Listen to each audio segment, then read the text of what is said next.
c'est l'heure de la pause mémo. Salut à tous, je souhaite la bienvenue à tous les internautes dans ce premier épisode de la pause mémo. J'ai à cœur d'offrir un moment de respiration cérébrale et émotionnelle. Alors, mettons Monsieur Corona de côté et sa campagne médiatique, de même que nos soucis et nos inquiétudes du moment. Avant d'entamer ce premier épisode, j'aimerais me présenter. Je suis Mélissa, fondatrice du média Hello, qui couvre les événements en Guadeloupe. Ah ben tiens, à l'heure du confinement, le comble est à ma porte. Néanmoins, je crois que de toute situation de passage dans notre vie, il y a ne serait-ce que au moins 1% de positif à tirer.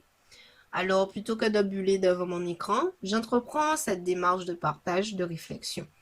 Mon désir est que vous aussi, vous vous fassiez du bien. Ok, donc, la pause mémo, c'est quoi?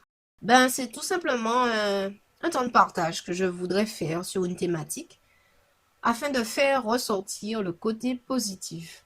À la fin, je vous proposerai un défi, une citation trouvée sur le boulevard des réseaux. Les sujets seront divers et évolueront avec le temps. Vous aurez aussi l'occasion d'entendre des témoignages de personnes qui nous partageront leur expérience de confinement, toujours de manière positive. Le mot d'ordre est de vous faire du bien. Au point où nous en sommes, tutoyons-nous? Alors, pour ce premier épisode, la pause mémo d'aujourd'hui, c'est connexion. Dans connexion, je perçois la notion de lien, d'attachement entre deux éléments. Ça peut être des personnes ou des choses. Le dictionnaire Littré nous précise d'ailleurs que c'est l'action de lier, d'unir des choses l'une avec l'autre. De cette liaison, la résultante sera un apport mutuel des deux éléments qui sont liés. Cet apport mutuel n'est pas forcément équilibré.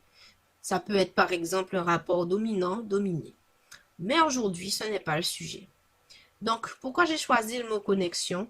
Tout simplement, c'est un constat que j'ai fait par rapport à notre situation de confinement et la mise en place des gestes barrières. Le mot barrière m'interpelle. Plus de serrage de main, plus d'embrassades, plus d'encolades, plus de bisous. Maintenant, nous devons prendre de la distance pour notre sécurité. À ce moment, qu'est-ce qui nous reste? L'homme est plein de ressources, heureusement, et la nature a horreur du vide. Nous sommes aujourd'hui à l'heure de l'Internet où il est possible de poursuivre nos interactions en ligne par des messages, du texte, des audios, des vidéos. Après le confinement, ben oui, j'y pense déjà, hein? Je crois que les pistes d'exploitation de ces outils vont s'intensifier et sans doute modifier considérablement nos connexions avec le réel. Pour aller plus loin, je voudrais te poser deux questions, toi qui m'écoutes.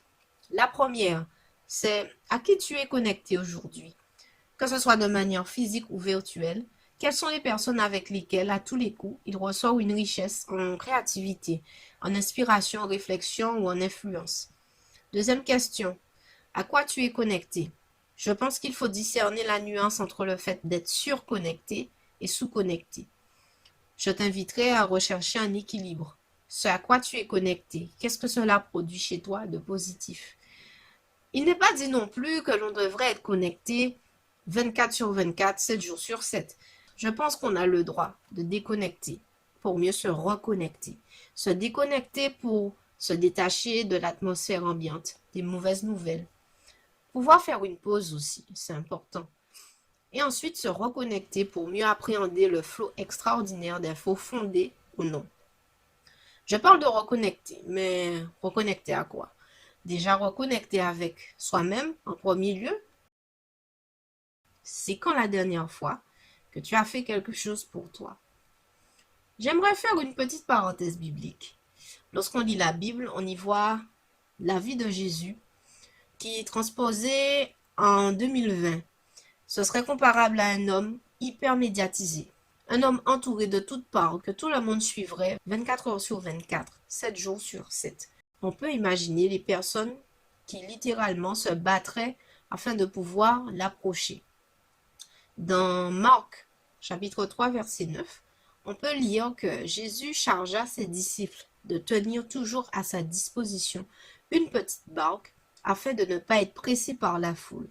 Car, comme il guérissait beaucoup de gens, tous ceux qui avaient des maladies se jetaient sur lui pour le toucher. Ces journées ne devaient pas être de tout repos. Tout le monde avait besoin de connecter avec lui. Ceci étant, Jésus trouvait le moyen de déconnecter. On le voit dans Marc, chapitre 1, verset 35. Je cite, « Jésus se leva bien avant l'aube. Il sortit et se rendit dans un endroit désert, et là il priait. » C'est une transition pour nous suggérer de profiter de ces moments de confinement. Une opportunité, pourquoi pas, pour reconnecter avec Dieu. Cet épisode mondial peut susciter un tas de questions, de craintes, d'inquiétudes. Et je crois qu'il a les réponses. Tu dois avoir pour cela le cœur ouvert. Alors, avant le confinement, quelles sont les choses qui te faisaient du bien, mais à cause des activités courantes, tu t'étais déconnecté? Est-ce que cela en vaut la peine encore aujourd'hui? Fais le bilan et pose une action. Me concernant, j'ai décidé de déconnecter de certains fils d'actu de manière progressive pour motif de saturation. Déconnecter aussi de certains programmes, de certains buzz. Tranquillement, j'ai aussi décidé de me reconnecter avec certains contacts, histoire de prendre les nouvelles. Le mot d'ordre lors de nos discussions est de ne surtout pas parler de Monsieur Corona, mais que l'on puisse se partager une anecdote positive. Voilà, c'est la fin de l'épisode 1 de la pause mémo. Je conclurai avec le post du Talent Hub, espace coworking à Saint-Claude, qui dit ceci. Le courage est pour ceux qui ont décidé d'affronter les montagnes. D'ici là, prenez soin de vous et de vos connexions. À bientôt!